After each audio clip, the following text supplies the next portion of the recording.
Whenever you put up with all this, with your doing your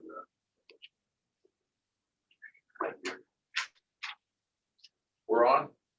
Good morning, everybody. I'm Randy Burkham, presiding commissioner, and right now I'm the only commissioner here. We'll get started here in just a minute. We know Commissioner Stratman will not be with us today, but he is staying in touch electronically. So if we need a vote, he's capable of doing that. So as Commissioner Hicks gets back, we'll start. You're free to wear your mask if you're more comfortable with it on. I'm right here. Social distancing. I hear you. I hear you. I'm mainly wearing one in and out of the elevator. Sure. Sure. It's being overly cautious. Yes. Okay. Commissioner Hicks now joins us. We can proceed. I just explained that Commissioner Stratman will be available by telephone. We need a vote. How's that? Okay.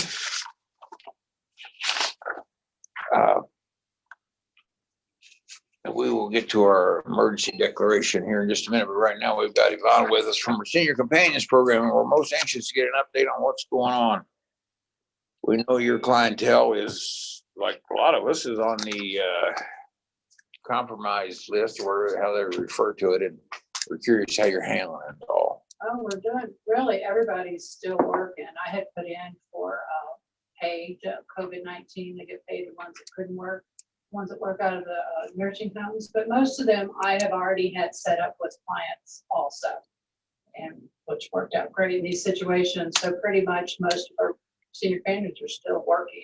But they're not going into the homes though. They're taking food to their doors. Some of them are going picking up meals, taking to their doors. They're calling them. They're interacting with them on a daily basis. Wonderful. Just like they would do as if they were sitting there visiting them. Few of them still that don't have any family at all, they are still going into the homes, but that's the only place they're going.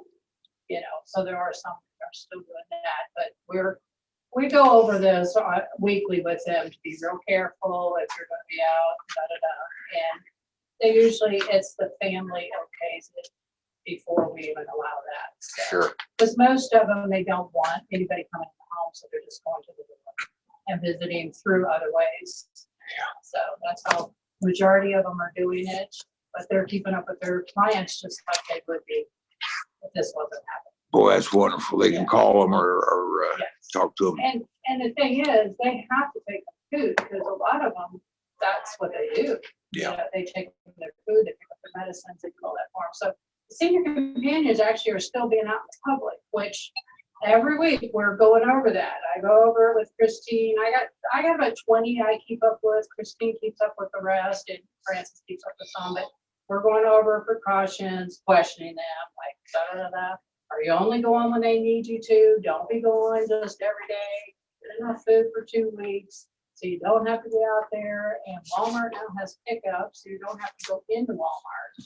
So we just keep encouraging them to Be safe. Be safe. Yeah. Because we wouldn't want anybody to get sick. Nobody is sick.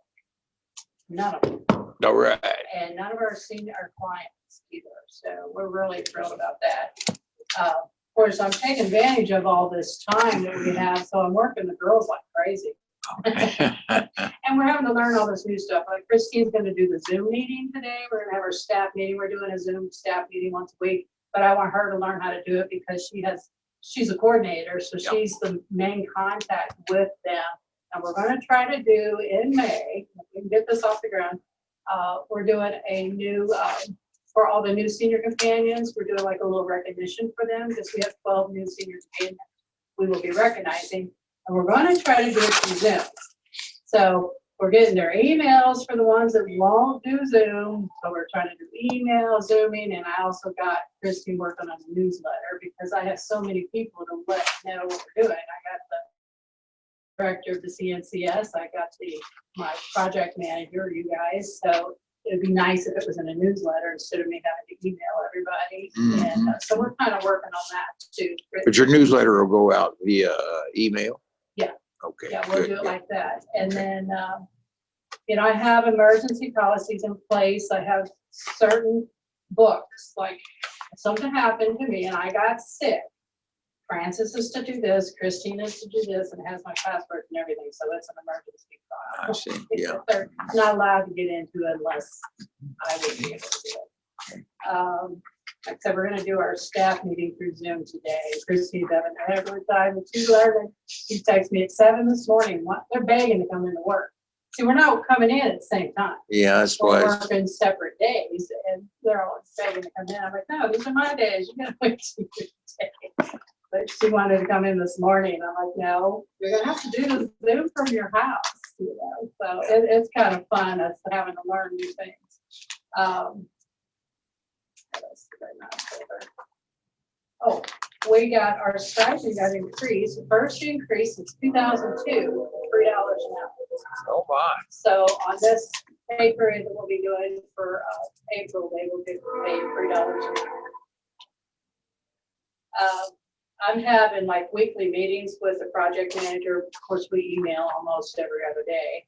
And he's been awesome. Zach, our new project manager Yes. this year.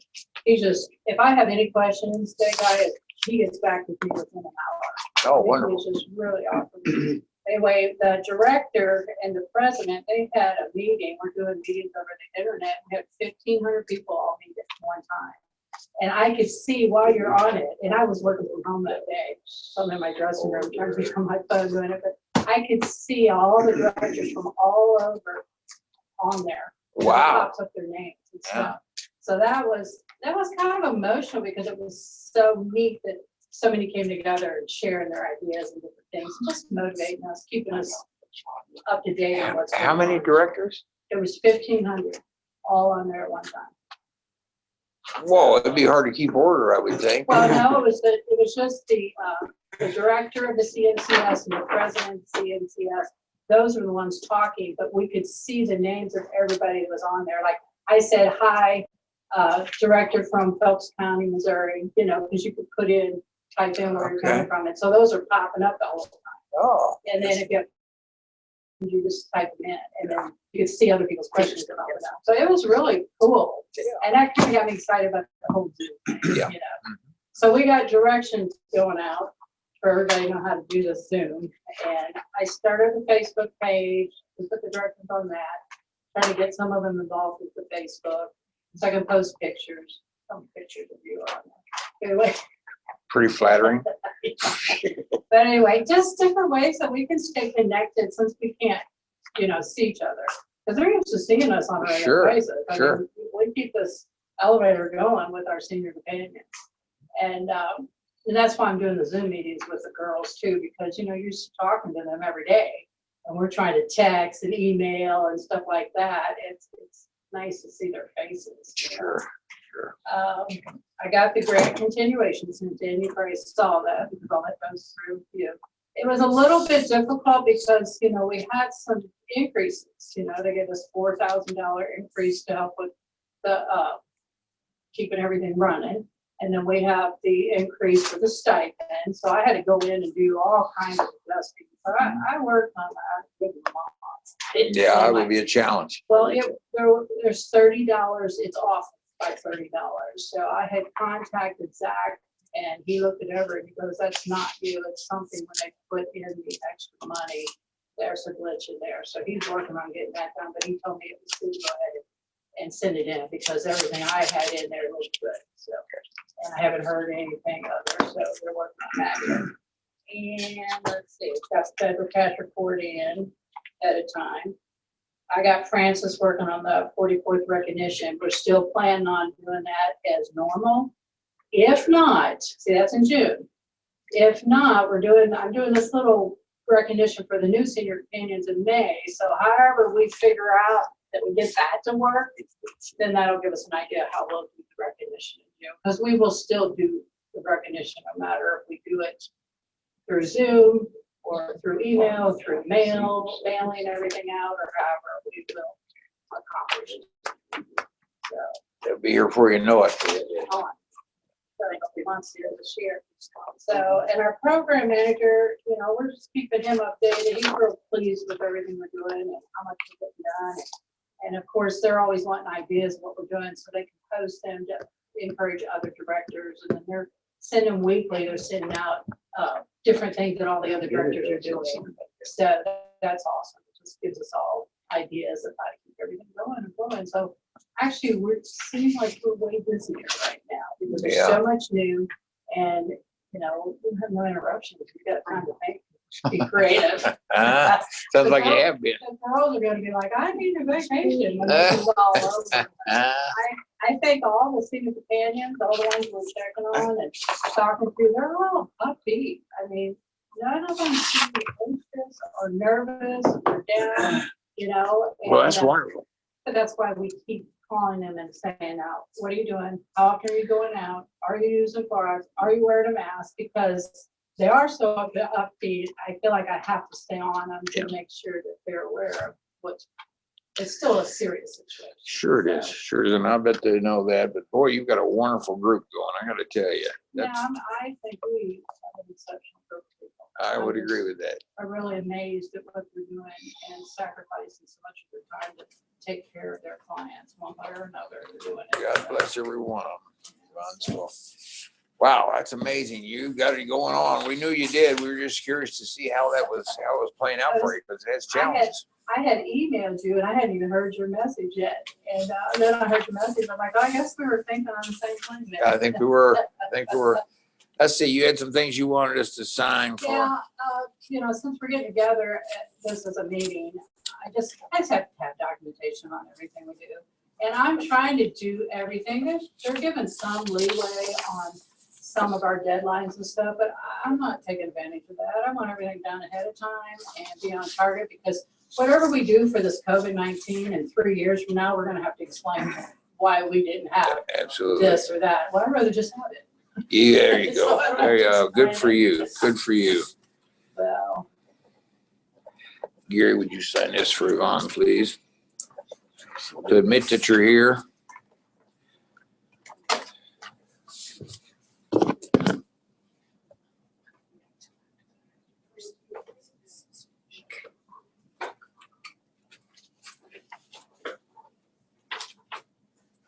I hope it doesn't really let me work at home. It's like, oh, I'm going back to work. Yeah, I haven't been to those after all that. And I am working, so I'm like, don't bother me. Don't talk to me. I'm busy, you know. A whole lot of folks are going through that same adjustment. And then Christine, she's the same way. She goes, I want to be in the office. I'm like, no, 2 or 3 days. You guys each get one, and if you really have to have another one, I'll give up one of them. At least I bet we could get Andrew. Do you need Andrew to sign that if he would? Oh, sure. Do you mind admit being here, Andrew? It's just finding who's at the meeting.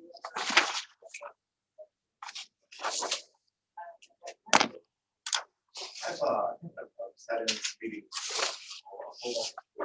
It's nice. Well, I'm sorry. I assumed you all were acquainted. There you go. I've been staying away from everybody because I just really don't want to get sick. That's the secret to success for all of us is social distancing. We've got to do it. We've got to do it. My daughter's begging to come home, and I'm like, absolutely not. That's all I need is one of us to get sick in the family. Yeah. We're not doing it. All right. All right. Thank you, guys. Thanks for all your efforts. All right. Appreciate you guys supporting me. You got that, kid.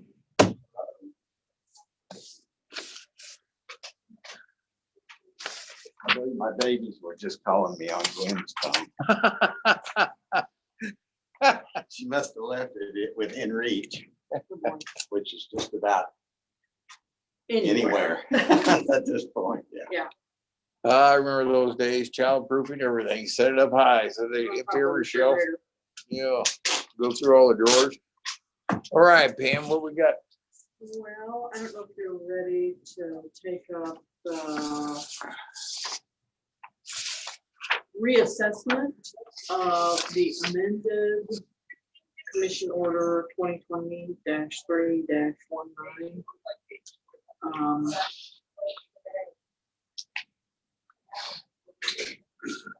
And we amended it on April the 2nd to include part of the governor's. The group size was reduced from Yes. 50 to 10. Yes.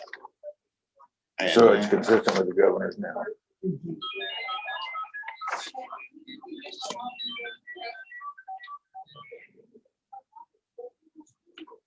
That's your baby again. Charlie got a hold of my phone, LOL. And would you want to, that was Yvonne's bullet points of what she covered this morning for the record.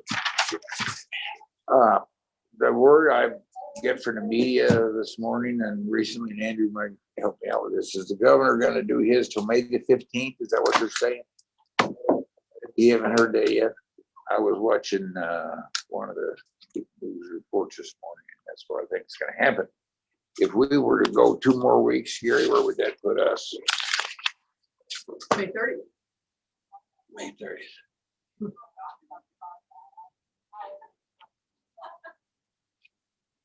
April the 30th? Now, I'm sorry, April the 30th. Scared Excuse me me. there for a minute. This order from Randall W. Williams, as Director of the State Department of Health and Senior Services, is to remain in effect until midnight, Friday, April 24th, unless extended by further order. Which one is this? This is the one dated April 3rd, which is the it's a stay-at-home. You know, individuals residing within the state of Missouri avoid leaving their homes or places of residence, except when. So I'm not so sure that the governor himself ever actually signed a stay-at-home order. Well, the Department of Health, Director of Department of Health, does Is- it in with his authority and concurrence with each other. But I guess the point I would make is that if we renew it today for another 2 weeks, that would put us at the end of the month, and we can see where we stand at that time. Commissioner Stratman says he says I vote yes to extend the order another 2 weeks. Excuse me. And was Gary comfortable with that? Well, after listening to Ed Clayton, CEO at Phelps Health, it would appear that Phelps Health is at this point geared up to take care of COVID-19 patients to a great extent. No question. And my understanding was the purpose for stay-at-home orders and social distancing and everything else we've been going through was to flatten that curve and to allow the healthcare industry to ramp up their ability to serve in that capacity to address the needs of the COVID-19 pandemic.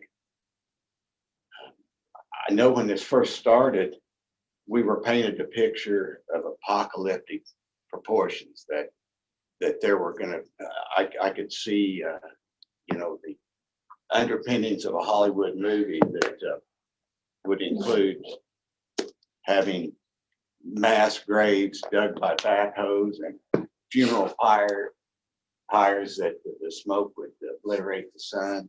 You getting this down, Andrew?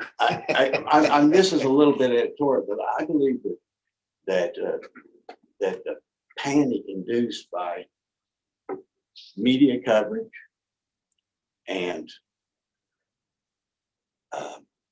entrenched bureaucrats and partisan politics has blown this out of proportion and has caused it insurmountable damage nearly to our economy. They likened it to the Spanish flu of 18, 19, which is, it in no way compares to that. And so I don't know that us having a policy in effect has any real purpose. I think that the governor has a policy in effect. And I would agree, if we go ahead and extend ours, I want this commission to be available on a moment's notice to rescind it. I would agree with that By- wholeheartedly. You better because- believe it. Because there is no need in our residents. After all, it's kind of up in the air. Do we have confirmed cases? Do we not?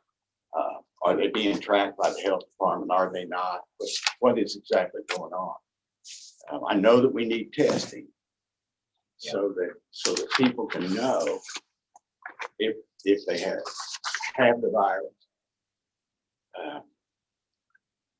There's just a lot of moving parts to this. But I want us, if we go ahead and adopt it for another 2 weeks, I want to make sure that we're available at midnight to rescind this. And I can pledge that I will be available. If need arises to rescind this. Because after listening to Ed, it sounds to me like that we have accomplished what this whole shelter in place, social distancing and everything. They have suspended a lot of their elective surgeries. They've dedicated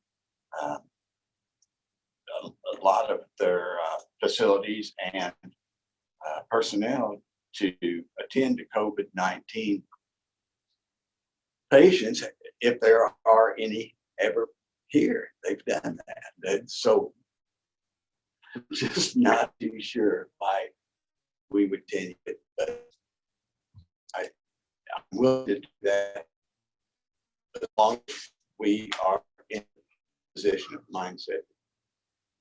Rescind it on a moment's notice. Because I feel like that it's possibly not necessary now. So I won't make a motion to extend it at this point.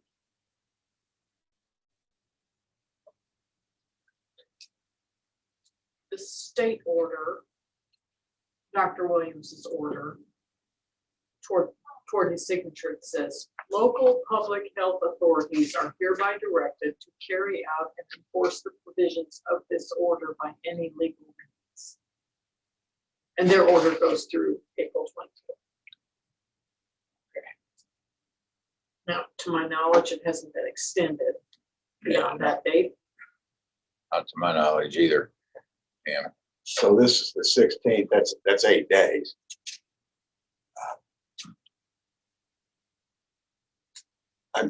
I might suggest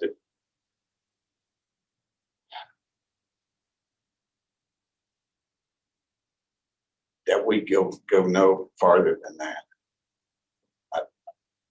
I'm trying to justify in my mind why we would even need an additional order here. And I'd be disappointed if it did. But I just don't know what the benefit to our citizens is. I don't know that it's significant other than support to effort. Yeah, exactly, Randy. To show maybe a united front by the elected officials of municipalities in Phelps, as well as Phelps County Commission and the other. I know that all other elected officials have dealt with this in their own ways, with their own employees and their contact with the community at large. So, a lot of things are happening with or without an extension of this order. Oh, sure. Let me check with Commissioner Stratman and see if he would be agreeable to extending for a week. So we'd be on the same timeline as the governor. So would that do that right, Pam? The 24th is a Friday. So the 23rd, surely by then he'll call the ball on these things. Does that sound like a good idea? Yeah, see what Larry says about that. We can,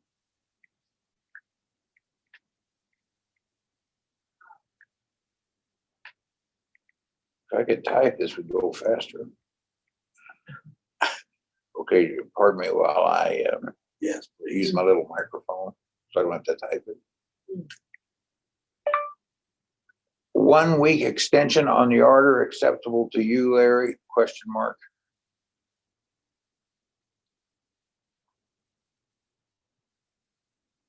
Hey, it worked. My son put that on there. So that little microphone, pretty cool. Sometimes it comes out looking pretty stupid. You got to really watch it after you do that. But Ben set it up to where I could do that because my fingers are big enough to try to type it, and then you never know what's going to show up on that thing. But this seems to work. I don't believe my Model A will accommodate that. Model A. I think it's or a Model T. I'm not too sure. All right, I got Commissioner Stratman's response, says yes, sir. So if that's your motion, I would second it, and we have a unanimous vote. Would that work? I'll motion it, you say. okay. I like that better, Randy. Thank you. Okay. Give you some comfort here. We want you to be comfortable. All right, extended 1 week.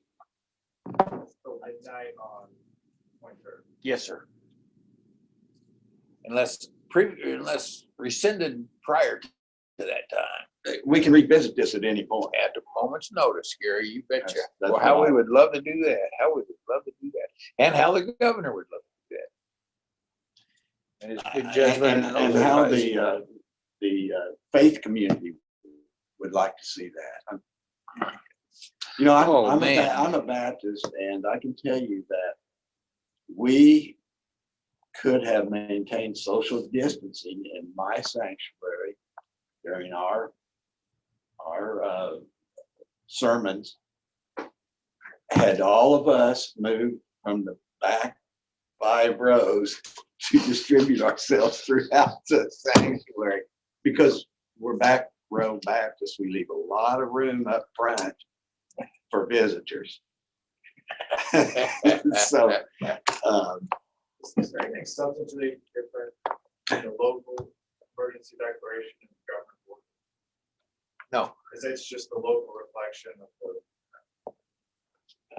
I guess my other question would be, does there need to be a local emergency declaration to access emergency funds? That came up early on, Andrew, and that was an issue, as I recall. We may or may not be consequential, but we're going to err on the side of abundance of caution, you might say. If in the event later that the qualifying event is that we had that order, we will have it. There's certainly no penalty for it. I mean, we won't be penalized for having those who wish we didn't, but no, we can't definitively say that it's a qualifier for federal aid, but it may end up being that way. We work with FEMA and SEMA so much over the years. We're really big on dotting I's and crossing T's to keep it working, you know. one thing that did come up in our discussions when we first adopted it was the fact that it could help with the emergency declaration could have helped businesses that lost revenue due to the shutdown, could make it easier for them to collect on their business insurance. Now, if there's any insurance agents out there that would like to clarify this, I'd like it to be clarified. It's how many business policies exclude pandemic. And I think we would find that a good number of them actually exclude pandemic in their loss of revenue insurance. So, you know, that was, I'm not going to say that's a bait and switch, but that was brought up, and that was one of the things that we did talk about, that we would want to make sure that our businesses indeed could access their insurance, and that would help them, but I'm not so sure that that was accurate. But this is a moving target, and I don't think life will ever get back to normal until the hysteria stops. And with the social media grapevine and gossip, yeah, I don't think until people understand that Facebook is not scriptural. Well, there's an understatement. It's and if your feelings get hurt by what you read on Facebook, I suggest you discontinue reading Facebook. Yeah. All right, Pam, what else? I'm sorry, Gary. No, that's okay. I was trying to get you some relief. Listen, I lay awake a good bit of last night pondering the situation that our country and our community finds itself in. And I'm just hugely disappointed in a lot of different parts of our country, from the Washington bureaucracy to the news media, social outlets on the internet. Al Gore did us this extreme disservice by inventing the internet. No. Okay. Just saying. When you're done, we will proceed. Have we got business? Yes. Yes, we do. Okay. All right, Randy. Are you done? You'll never know. Yeah, okay, fair enough, fair enough. These are benefit management reports through the first quarter of 2020 for the employee health insurance. And looks like the reserve balance is going up, Isn't that a pretty thing? and it looks like the loss ratio is going down. Well, how about it? Wow. There's a lot of data on there though. And our insurance agent isn't here to, No. Commissioner Stratman would be the final authority on it, but all indications are that it's a favorable trend, huh?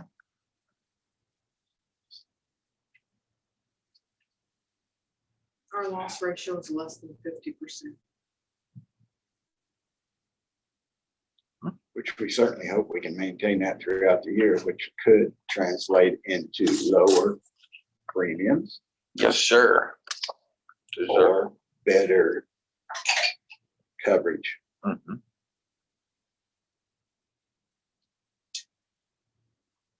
Yeah, that's.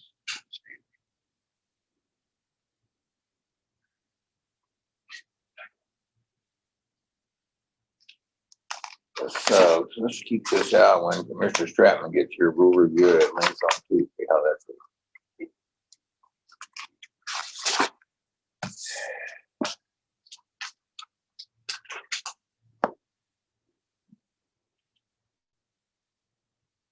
Treasurer's report? Yes, I think I forwarded this to Andrew. Yeah. So this is the Emergency Services Board Treasurer's report for April.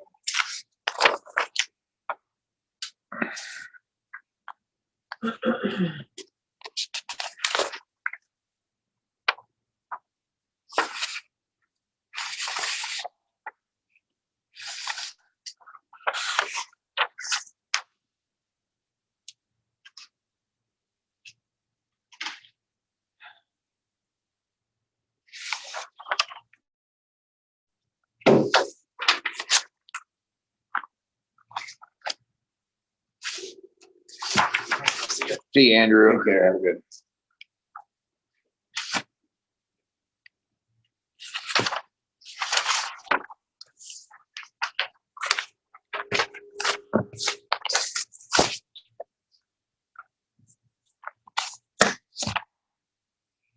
got plenty of money, huh?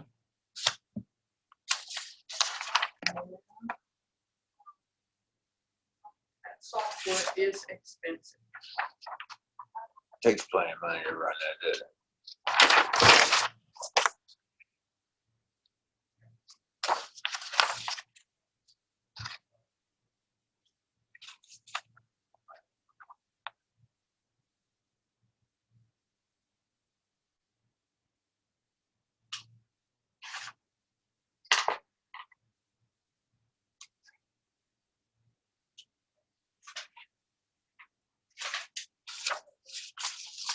That is Circuit.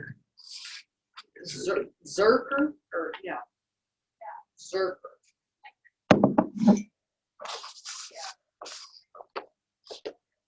Sheriff is current with them. Yeah. That's it.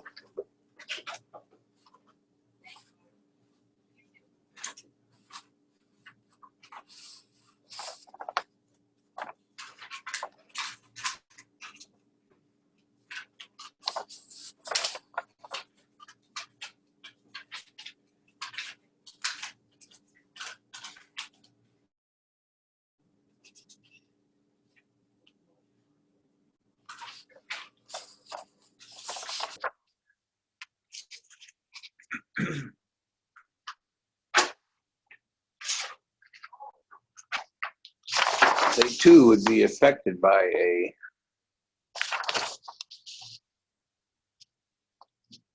dramatic drop in sales tax.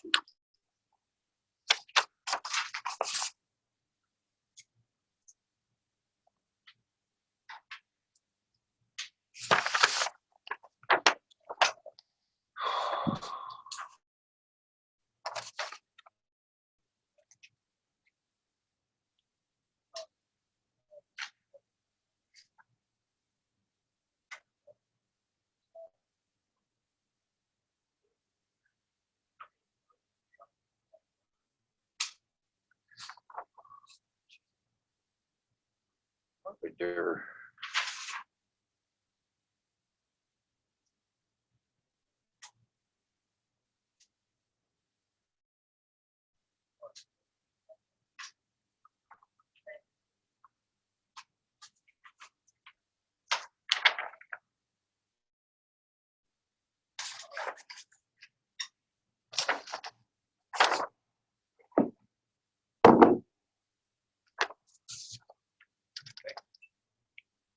Clean my cup and get some fresh coffee.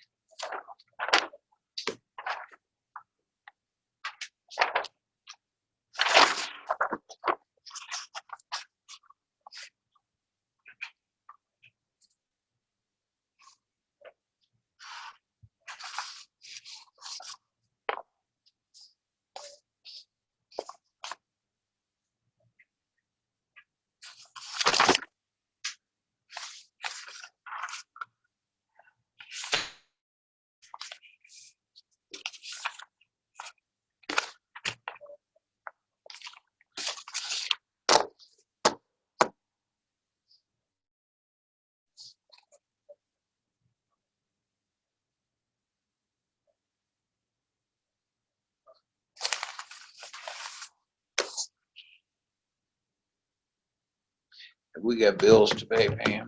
Yeah, there's 2 AP batches here. I want to get those done before tax. Yeah. I'm trying to read up on the MOPRM policy. The what? The MOPRM policy. Oh, Yeah. One of the exclusions is liability caused directly or indirectly by arising out of or resulting from fungi or bacteria of any type, regardless of the cause of the growth, proliferation, or accretion. I mean, mold damage of your building, I guess.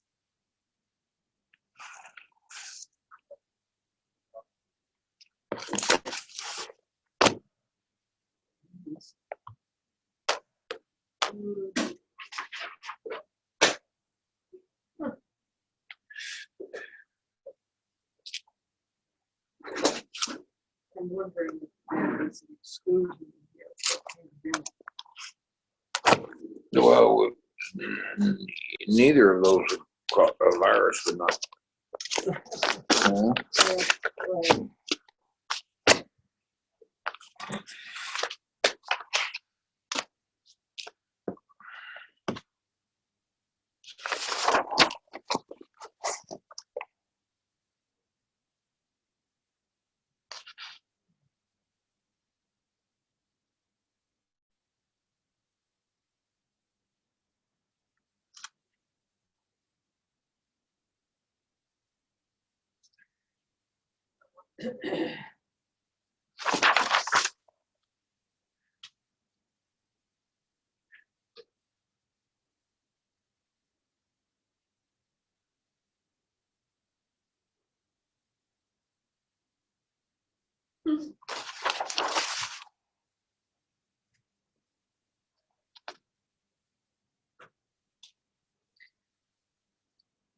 To liability for bodily injury to any employee, elected or appointed official, members of any boards or commissions, or authorized volunteer of the covered party in connection with his or her duties for the covered party, except with respect to liability of others assumed by the covered party under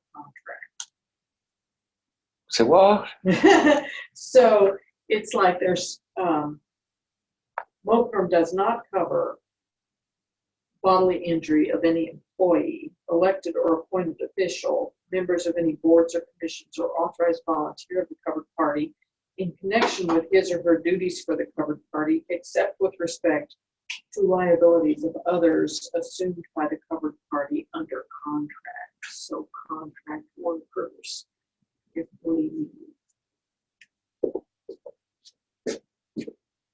except with contract workers, I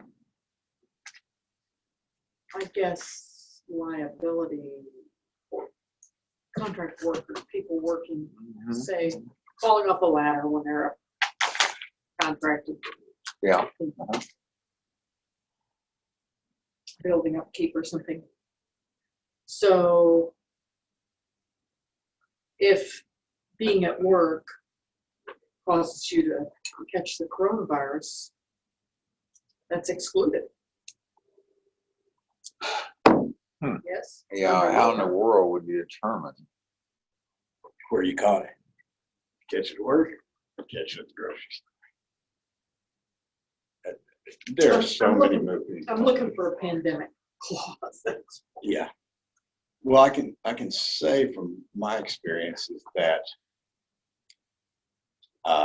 most insurance like that, like for contract labor, if you have someone working on your job, a general contractor has a subcontractor, and that subcontractor can produce proof of insurance, then the general contractor is not responsible to carry it, carry insurance. However, they will be audited by their insurance carrier yearly. And if they can't produce those certificates of insurance from their subcontractors, they indeed will be responsible to pay an additional premium. That's a real incentive to require it. Huh? Yes, to get the paperwork. And we require certificates of insurance on all of our contracts, yes? Well, on official contracts, I don't know, like when we hire someone here to put in some new windows like we have in the past, I can't recall if we. In our Met Trust audit, they will add that salary because our premiums with Met Trust for workers' comp are based on salary dollars. Yes. So they'll add the salary dollars of that contract employer unless we can provide proof of their insurance. Yes. To Mac Trust, and then they'll take them off of our bill. Right. Then our bid solicitation required proof of insurance be provided. Right. That's the way it's supposed to work.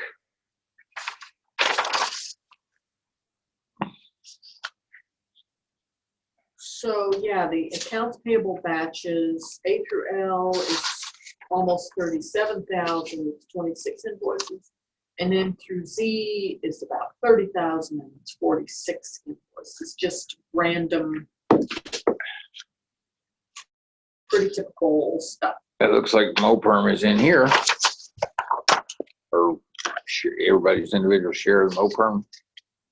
Well, there is there's the employee, there's the dishonesty bond that's in there. That's to BPJ. Yeah, that's what I was just going through there. Right. And that, in the past, before my arrival, was broken out by.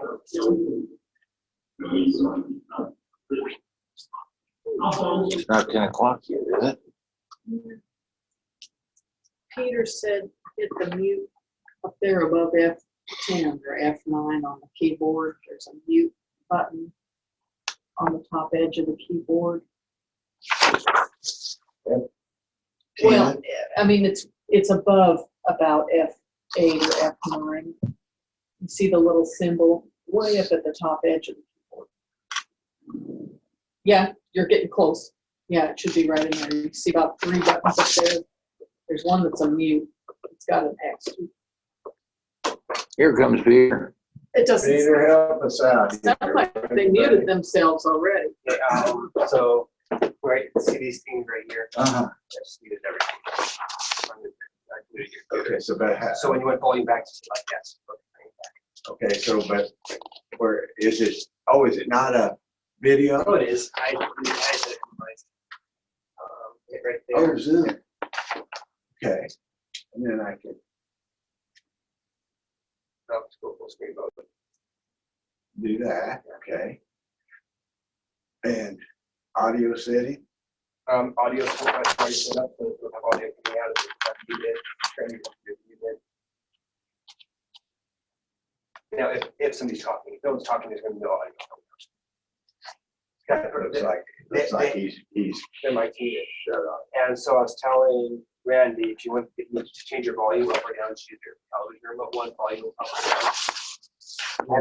I just set it max, and so this is the one that has the very, so you can change. Volume should be coming out of this. Cool. We're going to join the S&T Town Hall meeting with Mo Degani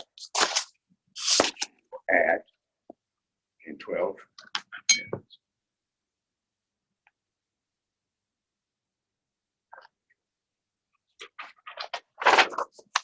Wow, look at that.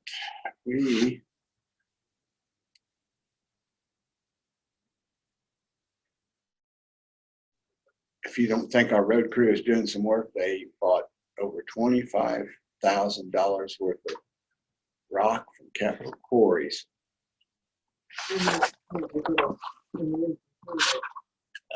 Sure, there'll be other ones.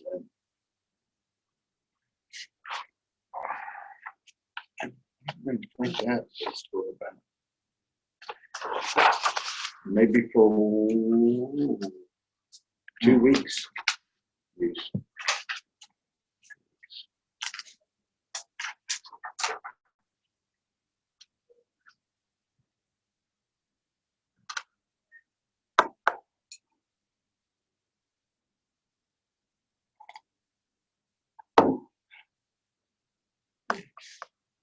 By the way, our Martin Springs Drive Bridge progress is going forward.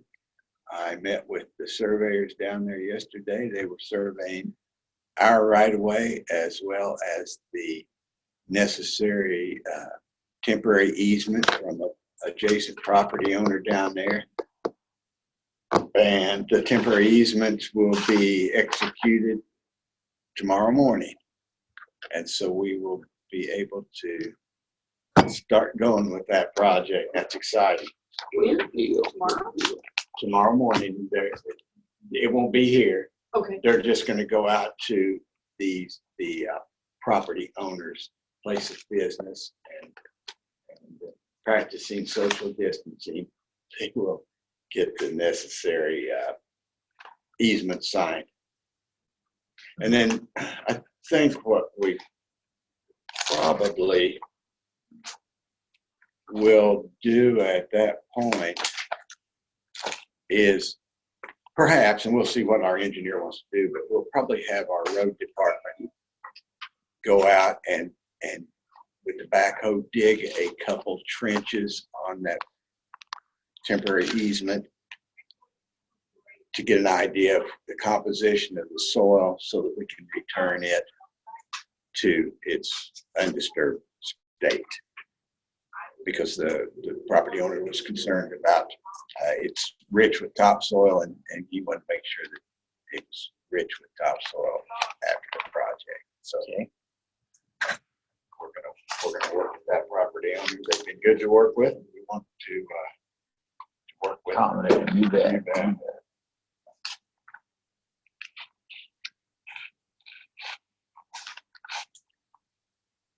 Now there's 2 signature pages here.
Pam, I got 2 signatures.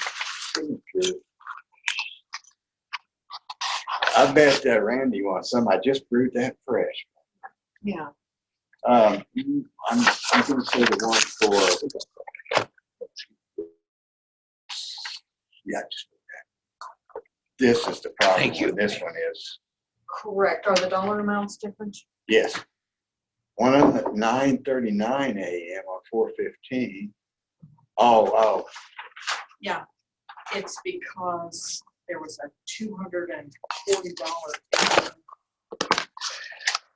that was overlooked. And it was the A1. okay, so this goes on the front. This other one.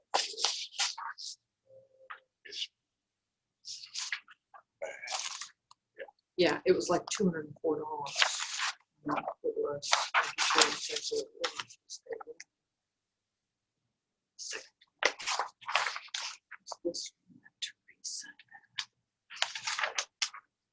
Whoops. We did a big line here on A1. Well, I think it was A1 storage. Yeah, there. It was this one. We had this one that she had neglected So, to include. So that's why that's $204 more than that. So this is the wrong one. I ask you about one, Pam, while I got you. This, I can't find that. I'm sure it's in there. I can't find the,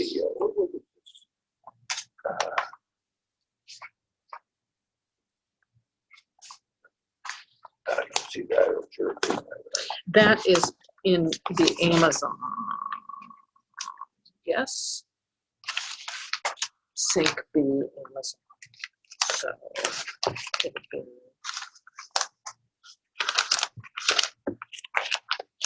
right here.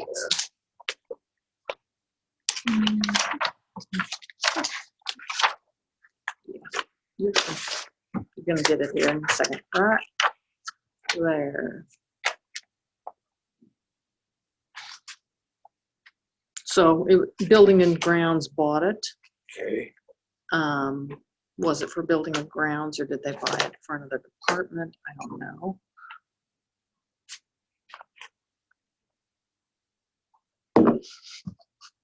Okay. Well, this is This is equipment. It's a capital expenditure. GL code. It's in their budget. Sissy. At least you'll know. Yep. Thank you. I got it out of order yet.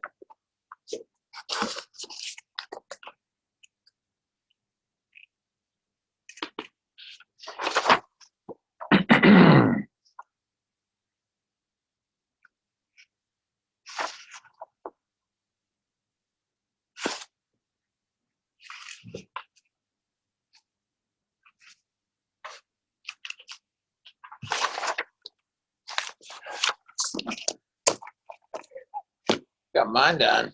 Oh, you beat me.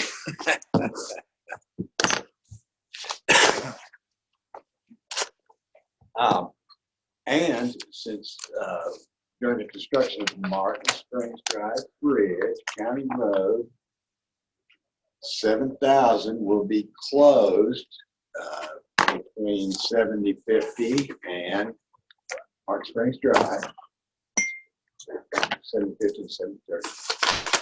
So our road crew has been out on Bridge School Road, Yeah. the alternate path, and they have been cleaning ditches, and perhaps that would be a good time to maybe start an early chip and seal if we could get that. No, they won't. Oh, they will have to cut that road off down at Martin Foods Drive. Yeah. So they'll have to exit out. The Doolittle traffic won't have an option. No. Take the interstate. Yeah, they'll have to take the interstate. Which isn't a bad road. No, it's not. Doolittle, Newburgh, we'll have to, that side of the county, we'll have to use the interstate. But the surveyors remarked on the incredible amount of traffic. So when they first got there, they thought, oh, this is going to be an easy day, not very much traffic. And after they were there about 15 minutes, about 9 o'clock or so, I mean, it's just, we could use a count there just to see. It would probably startle us as to the amount of traffic. Let's see, will MoDOT have that count? Is any part of that city of Raleigh, then it's, Well, MoDOT could have a count right there as where it parallels 44. I wonder about that. I mean, we would love to have a count, but they may already have one. You know, an indicator of how much traffic's on. There's a bunch. There it is, but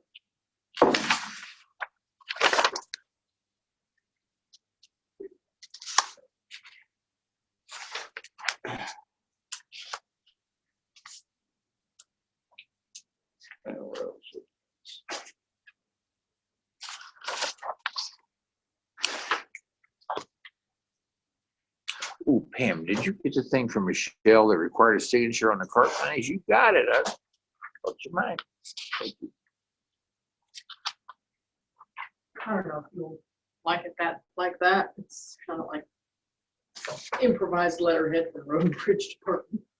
Oh, I see. As opposed to our letterhead? Yeah. Okay.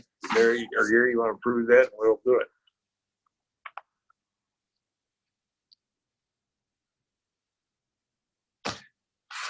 It almost seems like it should be on our letterhead if I'm going to sign it. Whatever. I can do that.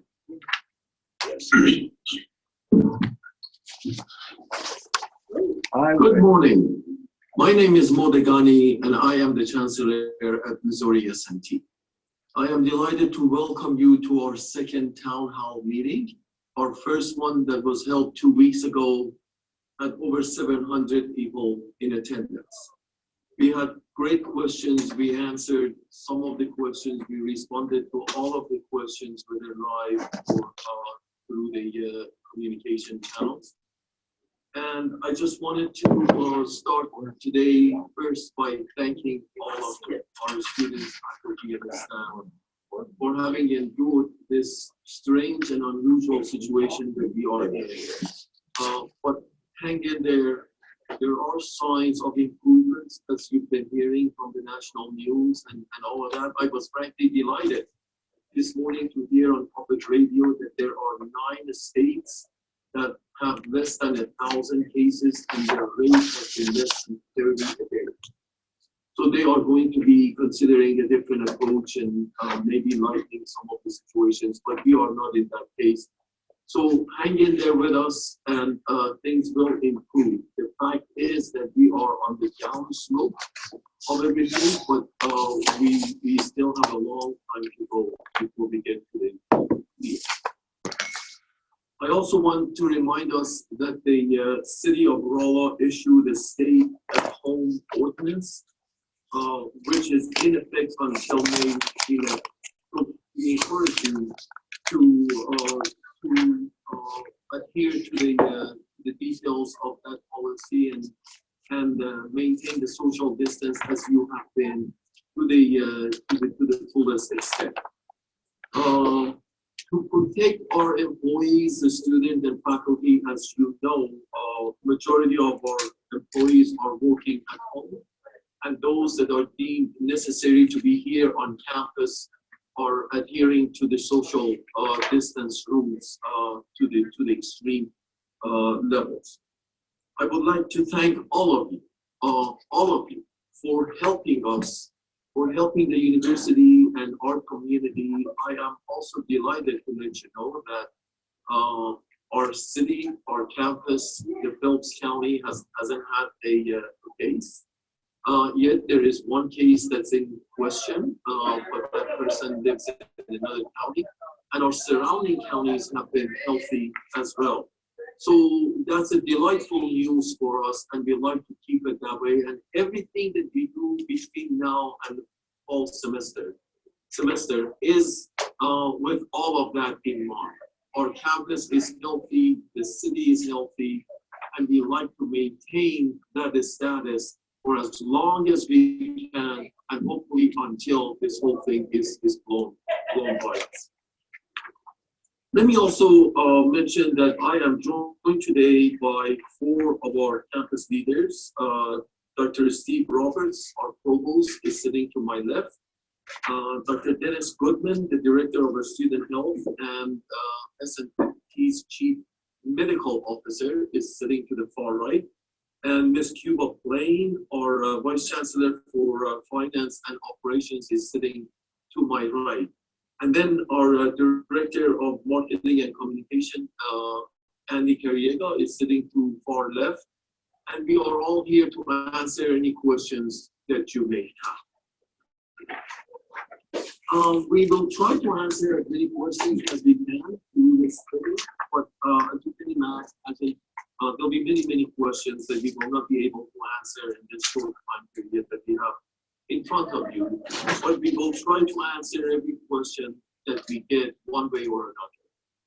And if you have any questions during this broadcast, make sure to use your Q&A function in Zoom to pose the question to us, and our moderators will compile them, and we will try to answer as many of them as we can. So with that said, let me try to answer some of the questions. We receive questions all the time through different channels. I get a lot of email questions, I get phone calls, everybody else does, and so on and so forth. So we have a series of these questions that I'd like to answer or respond to, and ask my colleagues here to respond to as we move forward. A question that has gained a lot of attention is our arrangement with Phelps Health. As you know, we have a very close relationship with Health Medical. They are here to help the community, the state, the county, and they've done a remarkable job. Our relationship with them has multiple dimensions. One dimension, as you know, is the fact that we use every capability that we have and we have on campus to 3D print masks and face shields. And that relationship is going great, and we've delivered already some 2,000 masks and face shields. And we are in the process to improving that process And I was delighted to know that because the news got out, a lot of our affiliated entities, whether they were our alums, companies that we interact with, and so on, so they have come forward and they have stated their willingness to support the medical community, the first respondent communities, and that dynamic is going very well. In fact, we have shared our designs, which are very much sought after, with companies and nonprofit organizations who have the capabilities of printing many more of these than we do in our laboratory. So we have multiple dimensional relationship with Phelps Health, and one request that came from them was that due to the long hours that hospital staff work at our location here, they needed facilities for the hospital staff to stay overnight since they have very little time for rest and they work long hours. Frankly, I know that feeling personally. My own wife is a clinician, and she's been doing 14, 15-hour shifts. And she just drives back home and, takes a shower and rests and eats and goes back. So I fully understand that need. And I am delighted to let you know that we have come up with an agreement with Phelps Health that can use some of our residential facilities for their staff to stay overnight and get ready for their next shift. Our agreement is a multi-state agreement, but ultimately it will be till mid-July, and we will not have anything to do with our facilities. They will take care of it. They will maintain it, and in fact, it is, I believe, a very good service that the university can provide to Phelps Health and to the community. The second question had to do with budget concerns. As you know, President Choi indicated that in the coming weeks and months, there will be organizational change as well as consolidation of programs in the system. The question is, what processes will be used to make these decisions? So let me highlight some of the activities that have been going. At the campus level, the entirety of the cabinet membership have agreed to a 10% salary reduction to help the budgetary situation. I don't need to tell you that we've been hit hard because of the situation, and our budget has really, frankly, never seen a spin like this. But we have returned a portion of the dormitory fees, of the meal plans, and that budget alone constitutes somewhere between $3 and $4 million of hit that we have to absorb. So, and then there are many other things. I mean, the fact that we went online, and our entire curriculum are online, as you know, and as you also know, that has been going incredibly well. As testimony from our students and our faculty and everybody highlights the fact that it is going very well. So we are delivering our curriculum online. Research is going on to the extent that we can, that are not laboratory dependent, and so on and so forth. Nonetheless, we have a major budget issue that we need to address. I just highlighted the fact that our cabinet members and some of our senior staff members have agreed to a 10% salary reduction to address that. In addition to that, we are doing contingency plannings at 10%, 15%, 20%. What if we get to the point where we need to reduce our budget by 10% or 15% or 20% and so on and so forth?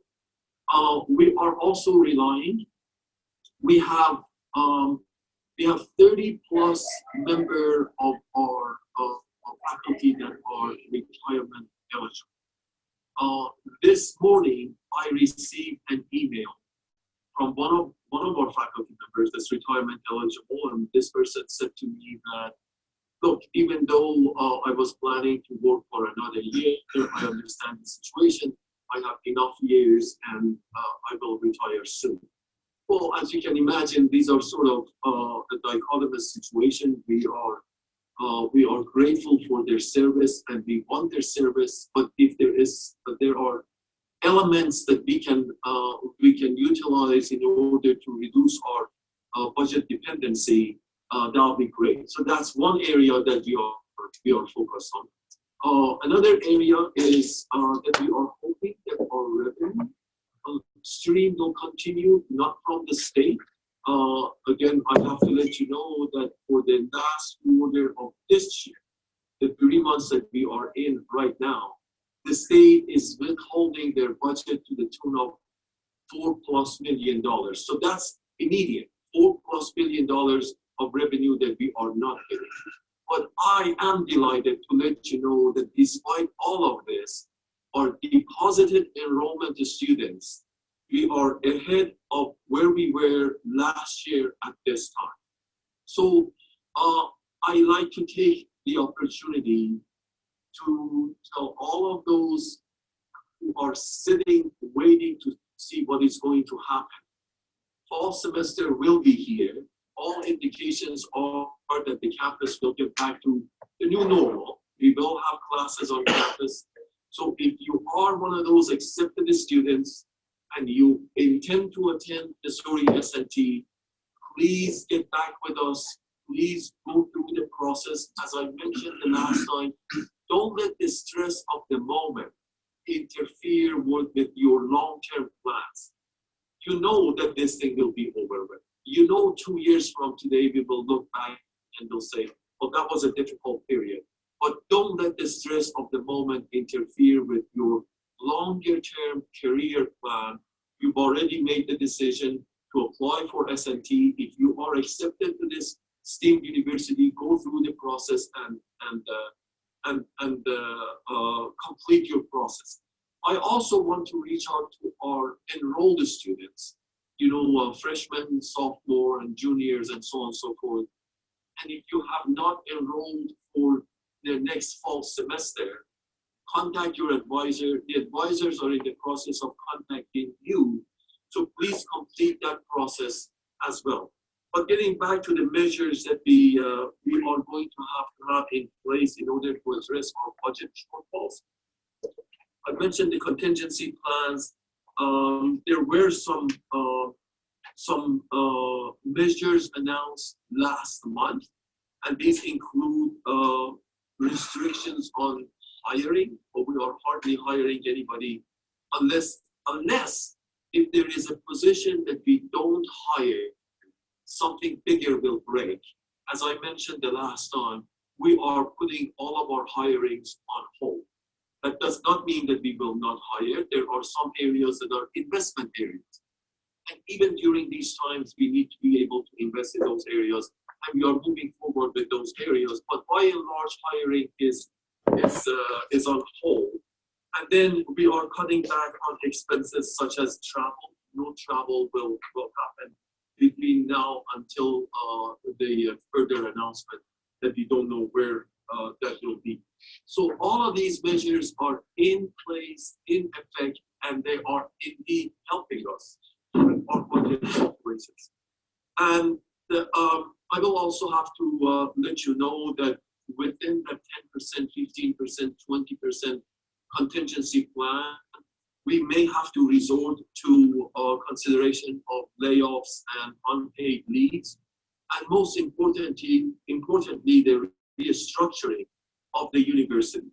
We have, as we speak, we have committees that are working on 3 very important areas for the future of the campus. We have to, at all times, be planning for the new future, what that new future will be. And the new future will be a combination of on-campus, in-person, online, distant learning, graduate programs, new programs, and all of those. So we are in planning stages. There are 3 committees hard at work. One is the entirety of our enrollment management. How do we reach out to broader potential applicants beyond our own borders within the state of Missouri. I don't have to tell you that Missouri S&T is truly the crown jewel of engineering and science education in the state of Missouri and in the country. So we are in all of these planning stages, planning programs, planning activities that we are going through. Our intent is how do we take this wonderful university to a broader set of potential students for our programs. In that light, we are creating new programs, including our global engineering program that if you don't know about, you should get on the website and read about. But we are planning for a broader, more engaged enrollment management at the undergraduate level, a revamping of our graduate enrollment processes and programs, and then third, our online education. We have sharpened our tools during this process, and we need to continue doing that and come up with the strategies that we can deliver our programs online, and as I said, on campus, in person. And we have to be multimodal going into the future in delivering our programs. So we have that in place. A fourth activity that is ongoing as well, which actually started before all of this new era that we are in, is our research, innovation, and entrepreneurship. I am delighted to let you know that there is a committee working hard at that as well, because we want our research to flourish, and we want the result of research to spill over our borders and into the community and support the state's economic development that is so badly needed. I also would like to let you know that we will make an announcement that we'd like to have a longer term strategy for this wonderful university. How do we get ourselves to a point where fluctuations in our budget is not a do or die situation for the campus? I have to tell you that based on my own personal experience, there are many universities that are highly ranked and do not receive a dime of support from their estates. We need to learn a lesson from those campuses. How do they package their programs? How do they deliver their programs? If you look at the top 50 US News and World Report universities that are ranked at that level, you will find that great majority of them are private universities. We need to learn a lesson or two from them and plan our activities for our future. What should Missouri S&T of 2040 look like? So we will not be so susceptible to fluctuations of any of our funding revenues. Where do we need to be? Where do we need to be 5 years from today to be ready for 20 years from today? Where do we need to be 10 years from today to be ready for that 2040 campus, which is much more financially robust and competes with anyone everywhere? So stay tuned with that as well. So there are many planning programs in place, and if there is any silver lining in all of this, is the fact that we are now on alert, and we don't want to be in this situation ever again. So multimodal program delivery, new program creations, identification of broader set of applicants for our programs, and reaching out to, as I mentioned, enrollment management strategies, both at undergraduate level and graduate level, and our research, innovation, and entrepreneurship. Let me quickly move on to the next question that has been asked of us, and that has to do with next gen. The question is, we were asked if the next gen project is moving forward, and the answer is, of course, yes. Next gen is needed today more than ever. Imagine if we could develop rapid result tests. If we could test everybody, I'm always reminded that I don't know how many tens of millions of people in this country alone test themselves for diabetes and then they get their results instantaneous. That is purely in the domain of programs such as NextGen. So the answer to that question is yes. And if there was ever a situation that proved the need for programs such as NextGen, this is it. All 4 of our public campuses, public university campuses, are working shoulder to wheel to advance the objectives of NextGen, and we will continue doing that moving forward.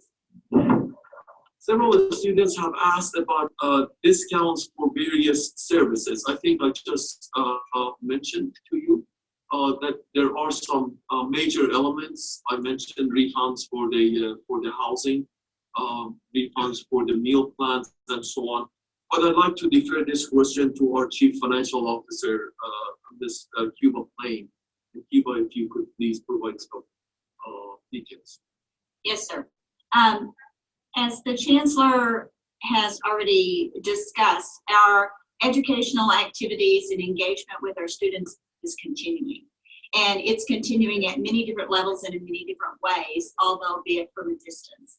And because those activities are continuing and the costs associated with those activities are all continuing, in fact, in many cases have increased, there will not be a refund or a discount against any of the academic tuition fees. Technology fees are being stretched to the maximum with all of the additional services that are being provided to our students. And with regard to the activity and facility fees, we have done an in-depth analysis of those and have gone over those with our student body council and have gone through those one by one. Most of the fees that are in that group are, the distribution of them is done by the students, or they go for debt services. And so most of the fees that are there are, the expenses are continuing. For example, with the health service fee, we are continuing all of our health services. Many of those have gone online. Our wellness and mental health, all of those things continue. They just continue in a virtual environment or physically on campus for those students that are in the area. The only fee in question was related to the rec center. We went over those budgets in detail and visited with the student body council about that. Most of that fee goes to pay for debt service on the new fitness center and a little bit left the final on the recreation center. It was a small amount of money that would have been spent for operating expenses during the 6 to 7 week period when that facility was closed. We evaluated that, and based upon recommendations from students, they have voted to carry that money forward into next year to offset debt service and operating expenses in the future. So with that regard, the only credits that will be received by our students for this year are related to housing and dining, and those credits, all of the students who were participating in those plans have received individual letters, and those credits will appear on their bills. And then the others will not, there will be no discounts or credits for other fees. Thank you, Cuba. Let me take this opportunity and thank the number of alums who have reached out to us and expressed their willingness to provide assistance to the university through financial support and so on. I am grateful to all of them. There have been a number of alums, and I'd like to highlight the fact that we have established a minor resilience fund. You can contribute to that fund if you want, but more importantly, for the students that may need assistance during these hard times. I'd like to let you know that that fund is available. It's not much, but hopefully it will grow. But there are many, many other programs that are in the making. The nature of these programs, their policies, their conditions continue to evolve. Some of them are at the stages of implementation. Some of them are in the decision-making processes, and some of the big ones are in the what I like to call the thinking about stages. But I encourage you, if you have a need for financial assistance, reach out to us. Reach out to our enrollment management. Reach out to our financial aid office. Ask, and then they'll be able to tell you what programs are available in support of what activities. But do not reach us. Make sure that if there is a need, and in fact, if there is something that is preventing you from continuing your education, please reach out to us. As I said, there are programs. Some of them are at the federal level, the state level, and some of it are our own level that we can help.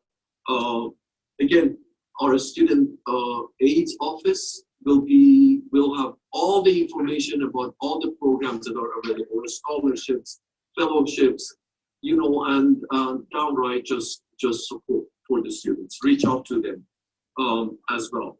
Let me also at this point thank all of you and let you know that I understand. We all understand that this is an era of uncertainty. But there are, even in these eras, there are functions that we can perform and perform well. The worst thing that we can do is resort to our negativity. As I've said many times, this country, this university has seen adverse conditions over its 150 years of history. Previous generations, at least on 2-3 occasions, were asked to put their education on hold and go to war. That was the case in World War I. That was the case in World War II. We are simply asked to go home and work from home. Now, I don't want to minimize that. Of course, that's been a strain, a stress on all of us. But tomorrow we will have a speaker, Sandy Magnus, who's going to be talking to us, and I encourage you to tune in. Andy, what time is that presentation tomorrow? That presentation is at 2 p.m., I believe. Okay, 2 p.m. I think that presentation has a very relevant dimension to what we are doing today. And that is the fact that Sandy has spent an elongated period of time, months, I'm going to say it was 4 months or 6 months, 4 months in isolation in space, aboard one spaceship. So given that condition, yes, it is difficult now, but we still can move about. We still can get in our cars and drive places. We still can connect with our friends easily. Communication is free, essentially, phone and Zoom and all of that, and the computation is free. So you can use your computational devices, your communication devices, and communicate with the rest of us. And I encourage you to do that. If you have questions, ask. My email address is mo@mst.edu. You can't get it any easier than that. And I will be delighted to respond to your questions. So with that, I stop here, and I'll ask Andy to read off other questions that may have come in during this 45 minutes or so. Thank you, Chancellor Degani. We have had quite a few submissions of questions so far this morning. One of the first ones that we received has to do with whether or not the university is saving money from the remote work arrangement, and also if there is any federal aid that we will be receiving as a result of the CARES Act federal stimulus project. So that might be a question for Vice Chancellor Plain. Let me just, yes, I will defer to Cuba in a moment. But I just wanted to say that working remotely was never about saving money. We have two dimensions to consider here. One is staying healthy, and then the other is economic and budgetary consideration. I just wanted to put that on the table so you'll be aware that not everything that we do is budget related, and then I'll leave the details to Cuba. Thank you, Chancellor. The working from home and teleworking has not saved the institution money. That was not its purpose.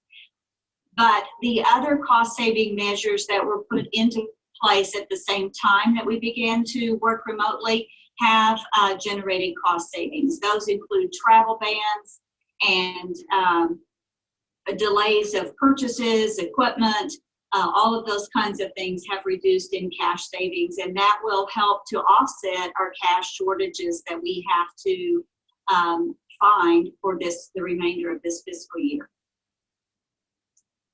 Thank you, Cuba. The next question has to do with the plans for the fall and the fall semester. What are the plans for the fall semester, and will there be online courses, additional online options, as well as in-person options? What does that look like? And perhaps Provost Roberts should address that. Sure, I'm happy to take that question.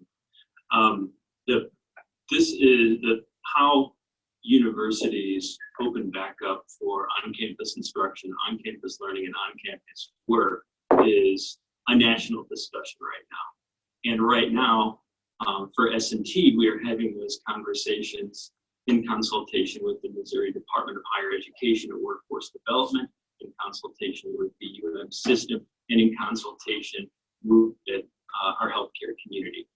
What I can tell you is that it probably won't look like the opening of fall semesters that we have seen in the past. There will be different dimensions. No one knows exactly what they are, but they could include on-campus learning with a greater degree of social distancing. It could involve a greater reliance on certain classroom approaches such as flipped courses or hybrid delivery or significant portions of online delivery. Make no mistake though, there is no university that is better recognized for an hands-on residential experiential learning domain than Missouri S&T, and we will be certain that that basic DNA continues to drive our decision making and the experience that we provide to learners. Great. Very good. Thank you, Steve. The next question may be for a few of our panelists here, but it has to do with contingency planning for deep budget cuts, as Chancellor Degani has mentioned.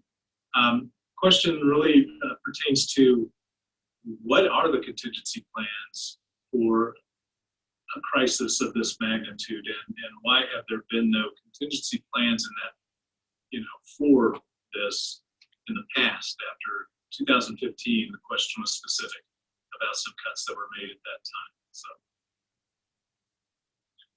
So first of all, I think that's a very good question.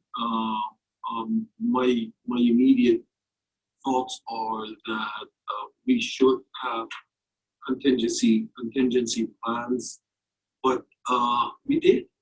We had a contingency plan last year at this very time. In fact, because of the enrollment decrease that happened, and it was the case across the country, we had a similar budget cut situation last year, and we implemented. To the question of what are the contingency plans, every unit of the organization is looking at their real situation, real time today. And they are considering, as I mentioned, the 10%, 15%, 20%. As you can imagine, as you go up the scale, it becomes increasingly difficult.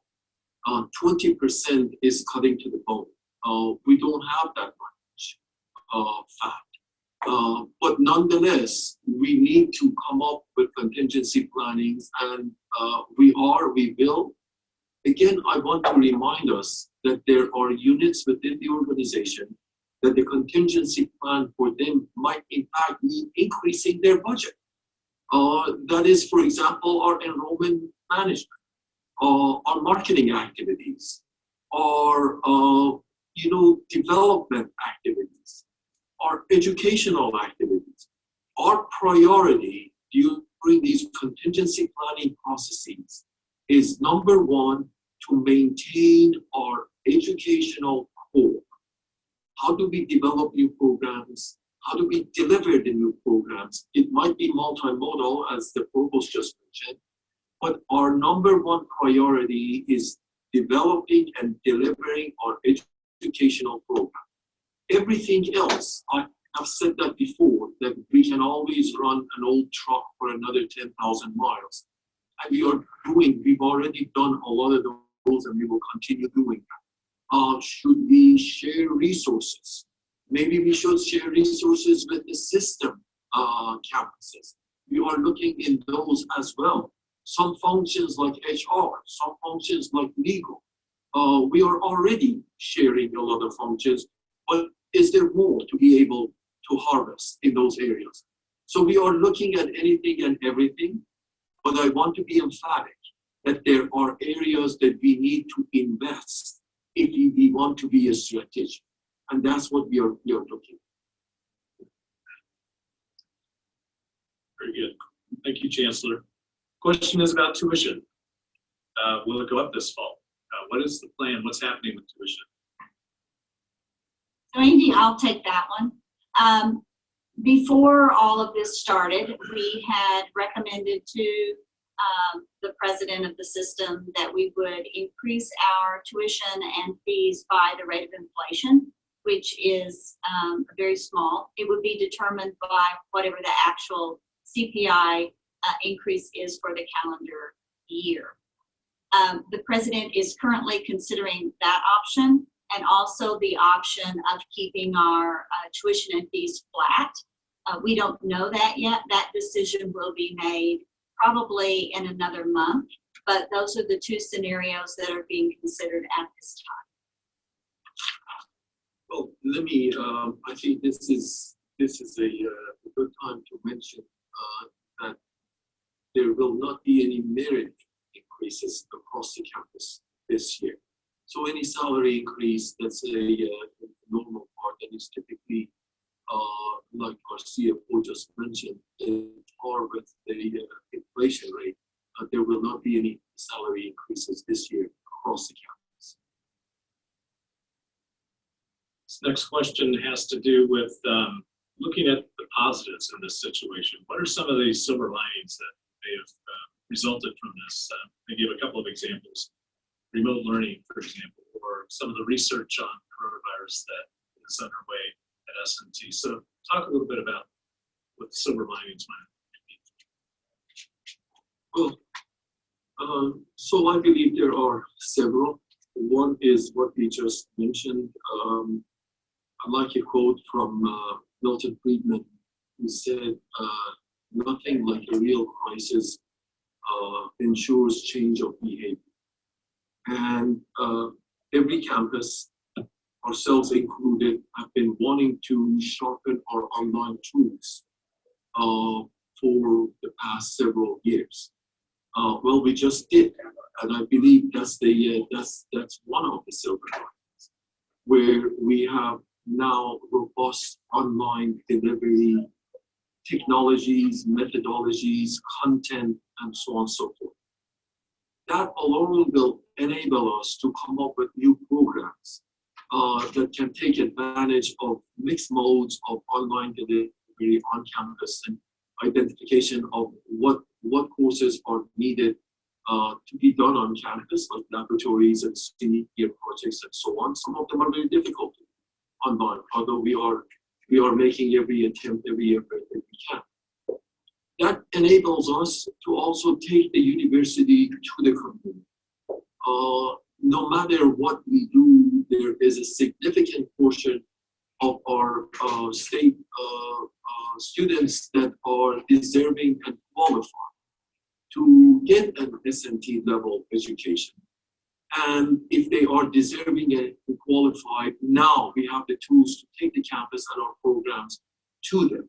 I believe that's a significant, really enhancement of our capabilities. And then I believe the other one is for us to learn to collaborate.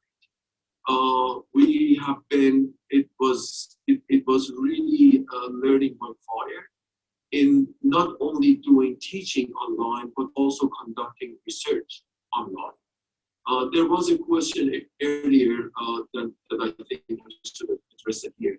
And the question was, will the thesis functions be delayed? And the answer is no, because we have enhanced our capabilities of online delivery of, collaborative paperwork, publications, thesis, research, and so on and so forth.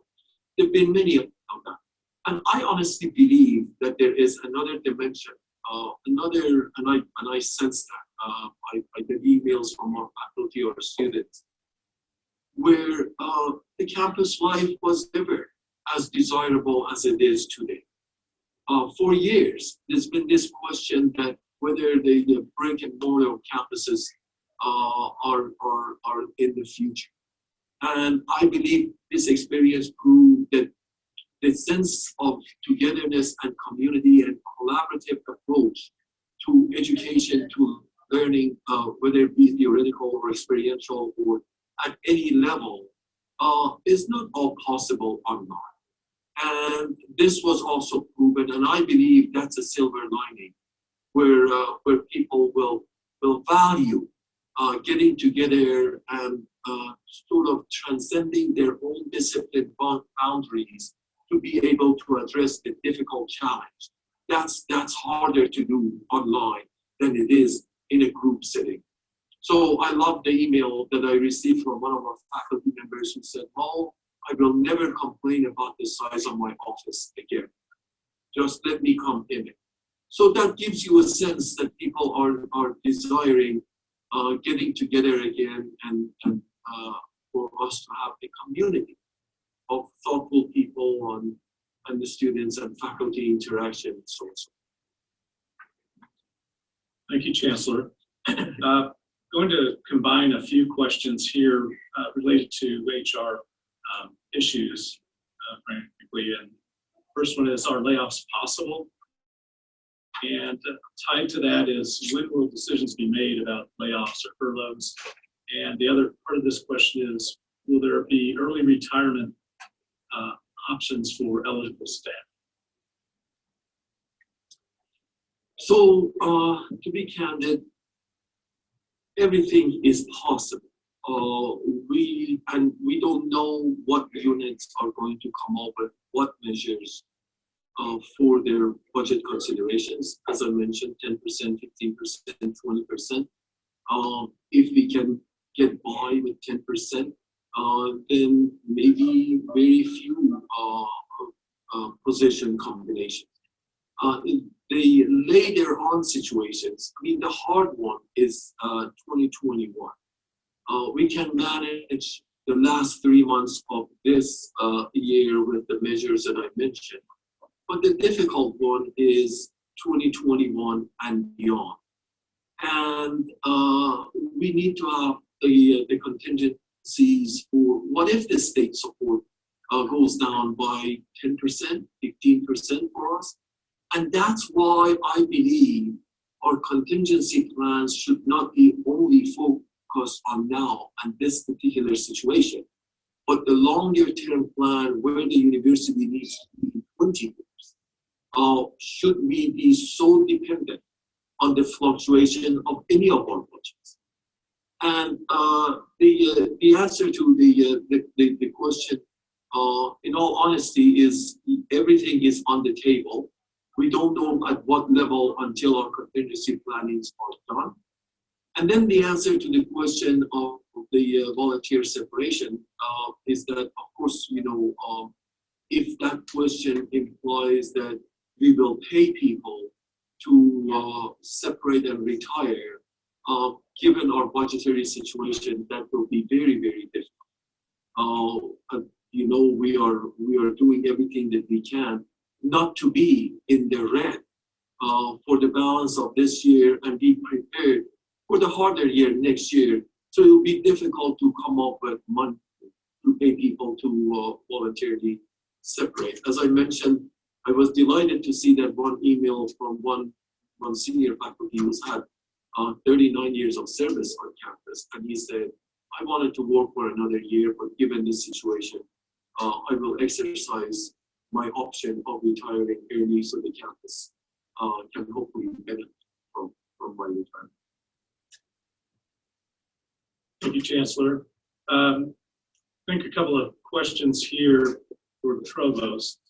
Specifically, this one has to do with the fourth session of summer. Asking why was that decision made? The other question has to do with the policy for faculty for proctoring on exams. Sure. I'll start with the proctoring question first. Regarding exam and assessment proctoring, faculty have the option to use proctoring services that are made available on a system-wide basis, such as Proctorio. However, faculty are also encouraged to consider alternative assessment methods because students are often faced with significant technological challenges as place-bound learners. These would include lack of access to a webcam or spotty internet service, or frankly, lack of a private workspace in their homes. As far as the second question goes, the summer session 4.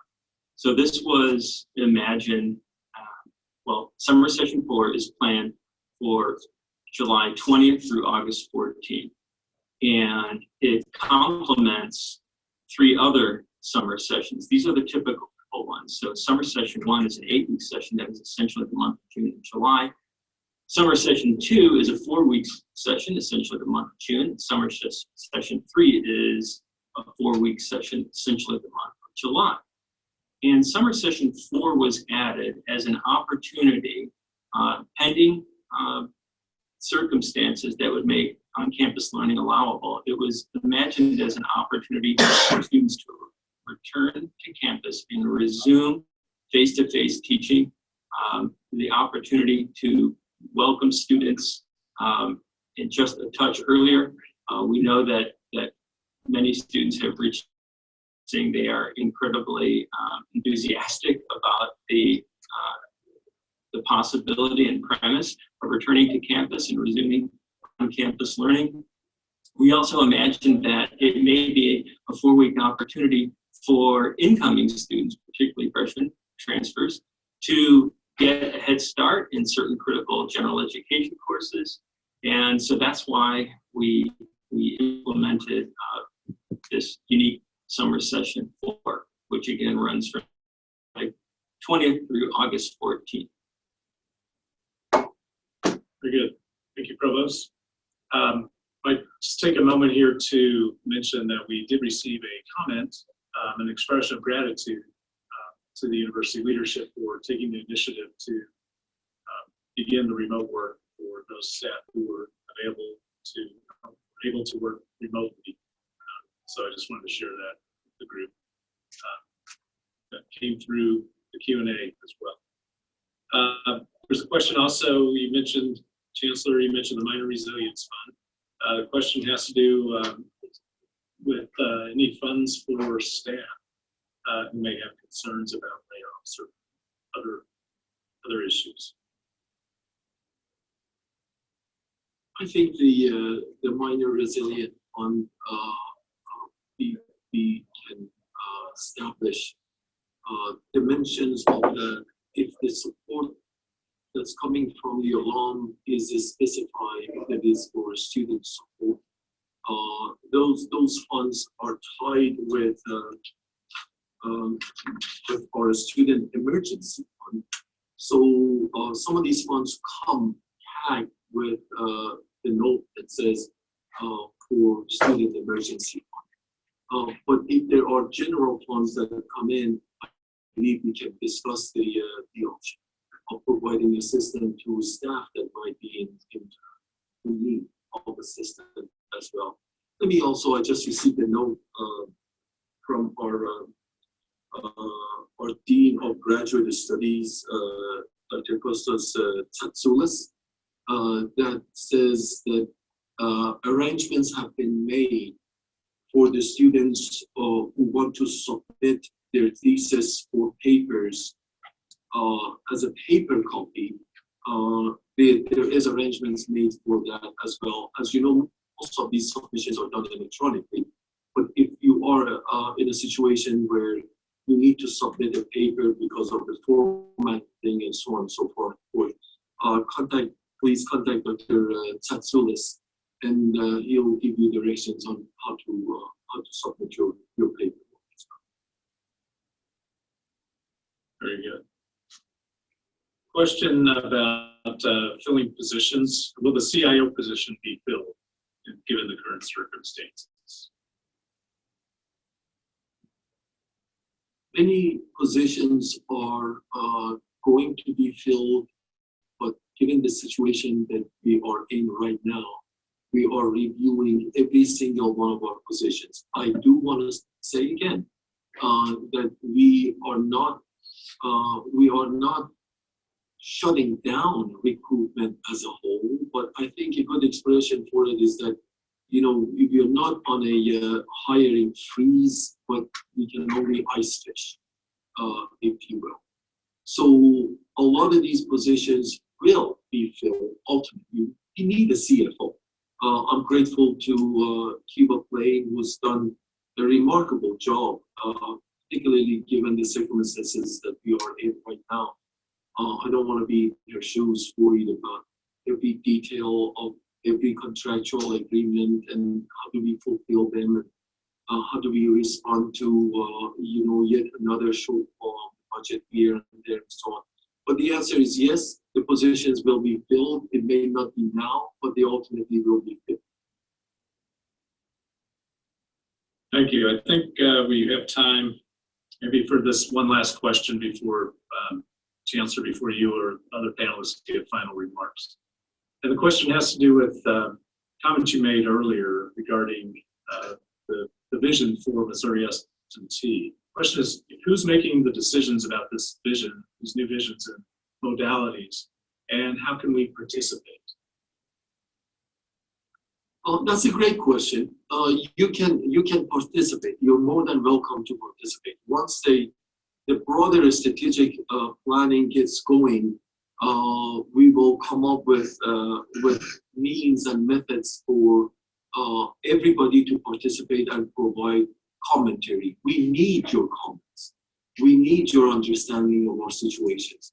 We need your understanding of the past activities and so on and so forth. I read a lot of history, and I've read the history of this campus, and you learn from the activities that went on here 100 years ago. I promise you, there were functions that happened here 100 years ago that are lessons learned even for today. So the answer is yes. The decisions will be made collectively. We will bring our heads together, and we will discuss pros and cons, and we will include commentary. And I encourage you to look out for when we come to you with questions. Maybe it'll be a survey, and you will provide it. This is a wonderful question. I'm glad you asked it. And then we will. But the answer, of course, to us, we are committed to the collective governance of the campus. No one person is smart enough to be able to figure this. So the decisions will be made collectively. Many of our colleagues are going to be involved. In fact, many of our We will seek input from people who have domain knowledge outside of the campus as well. So stay tuned. Very good, Chancellor. The floor is yours for any final comments you might want to make. And any other panelists. Okay, thank you, Andy.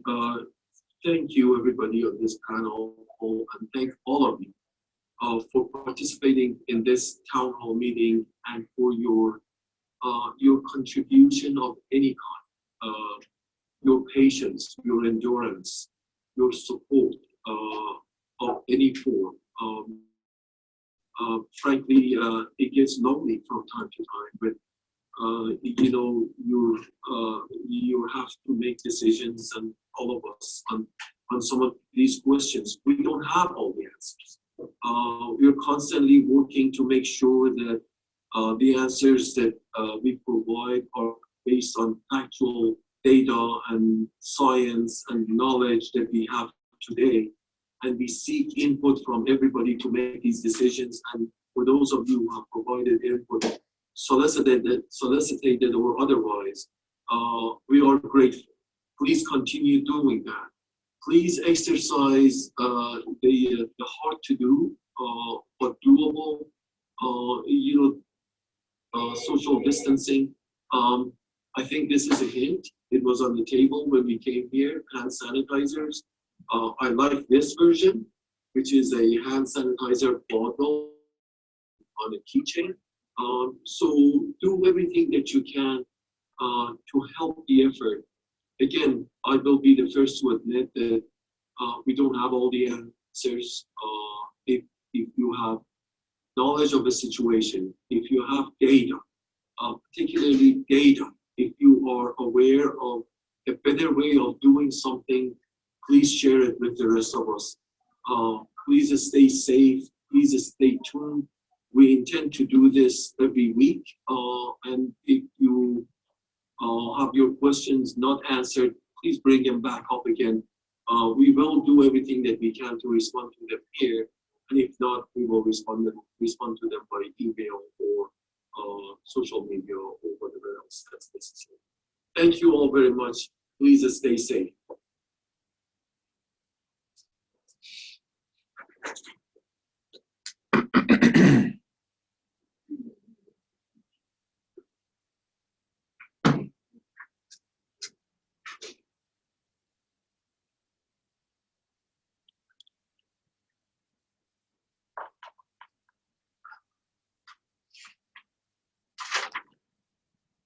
Put this on letterhead.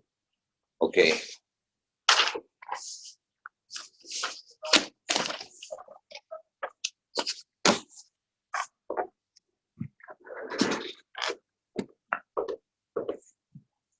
All done, Peter?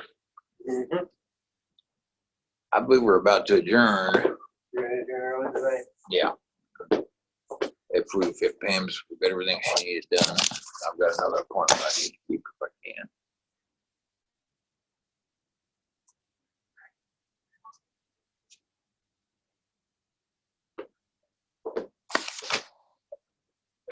We got outside viewers, any comments, questions, anything? No comments or questions. There are a couple outside viewers. Are you ready to adjourn? Sure. Pam's got one thing she put on letterhead here. All right.